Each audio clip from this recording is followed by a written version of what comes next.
সব ইমাম দেখলাম, অনেক বড় বড় আলেমরাও আছে এখানে, অনেকে আবার ওই শিশু দর্শন বলৎকারের মামলায় ধরা খাইছে, যার কারণে ওই আসামিরা তাদের প্রতি অনীহা, তাদের পিছনে নামাজ পড়তে।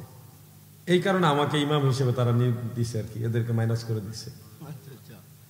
তো আমি মাগরিবের নামাজ পড়াইলাম। নামাজ পড়ার পরে সুন্নত নফল নামাজ পড়ে দেখি অনেকে বিড়ি সিগারেট নিয়ে রেডি। ওখানে তো গল্প গুজব, বিড়ি খাওয়া, সিগারেট খাওয়া, এগুলি ছাড়া কোনো কাজ নাই।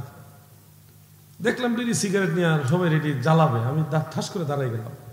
দাঁড়ায় বললাম, ভাইজানেরা, আপনারা যদি অনুমতি দেন আমি আপনাদের জন্য একটু দোয়া করতে চাই।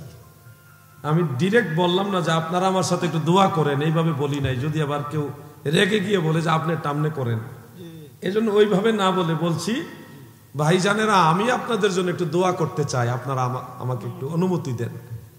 সবাই খুশি হয়ে গেল। মুহূর্তের মধ্যে বলতেছে, এতদিন জেলে কেউ তো বলে নাই আমাদের জন্য দোয়া করবে, আপনি দোয়া করেন। এই বিড়ি সিগারেট কেউ জ্বালাইবে না, হুজুরের সাথে দোয়া করো। সবাই দোয়ায় বসে গেল। সবাই তো ইমোশনাল। বেশিরভাগ আসামি হলো নির্দোষ, নিরপরাধ। দোয়ার মধ্যে হাত উঠায় বললাম, আল্লাহ, দুনিয়ার জেলখানায় বন্দী হইয়া, বিনা অপরাধে জেলখানায় বন্দী হয়ে তোমার কাছে হাত বাড়াইছি আল্লাহ। মানুষ হামা করে কান্দা দিল। আর এই কান্না কাকে বলে আমি বুঝাতে পারবো না। চোখের পানি পড়তেছে আর হাওমাও করে কাঁদতেছে মানুষ।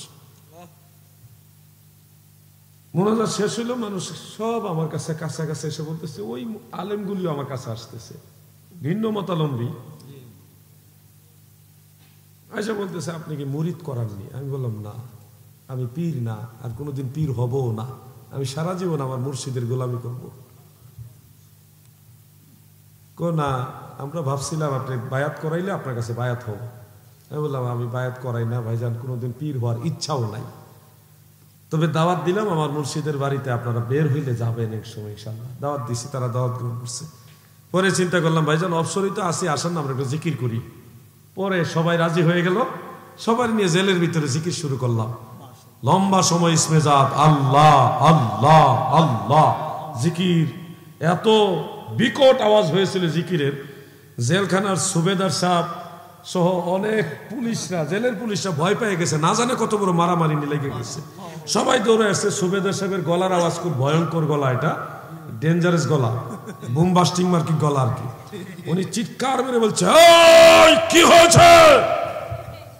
এদিক থেকে আবার পুলিশটা চিল্লে বলতে, স্যার অসুবিধা নয়, এখানে জিকির হচ্ছে। এরপরে সুবেদার সাহেব আসছে, আইসা দেখছে জিকির হইতেছে। উনি বলতেছে, ভালো ভালো, এই হুজুর খুব ভালো। এবার চলে গেল, জিকির হলো। জিকিরের শেষে আমি বললাম, ভাইজান আসেন না একটু মিলাদ শরীফ পড়ি। সবাই রাজি হয়ে গেল, বিনা দলিলে সব সুন্নি হয়ে গেল। সবাইকে নিয়ে আমি মিলাদ পড়লাম, কিয়াম করলাম, 5 ওয়াক্ত নামাজ, প্রত্যেক দিন মিলাদ, কিয়াম, জিকির, আজকার। একটা দলিল দিয়েও করে বোঝানো লাগে না, বিনা দলিলে পুরা জেলখানার সবাই সুন্নি। তারা ভাবছিল আলাউদ্দিন জেহাদি আমরা সব গুমর ফাঁস করে দিতেছে অনলাইনে, তারা জেলখানে ঢুকাই দেই, মনে ভালো হইব। দিছে জেলখানে ঢুকাইয়া আলাউদ্দিন জেহাদি জেলের ভিতরে যায়, যত ওয়াহাবি আছে সব সুন্নি বানাই আইছে। লও ঠেলা, আবার সামলাও। আলাউদ্দিন জেহাদিরে জঙ্গলে দিলেও জঙ্গলের পশু পাখি নিয়ে জিকির করব। আরো কত অনেক কথা আছে, তো হুট করে সব কথা বলা যাবে না। তবে আমি আপনাদের একটু বলি, আমি জেলে থাকছি, গারদে থাকছি, জেলে থানা হাজতে থাকছি, যেখানে থাকছি আমি আমার দয়াল নবীজিকে পাইছি, অনুভব করছি। আপনারা নবীজিকে ভুলে যাবেন না। আপনি নবীজিকে দেখেন না, নবীজি আপনাকে দেখে।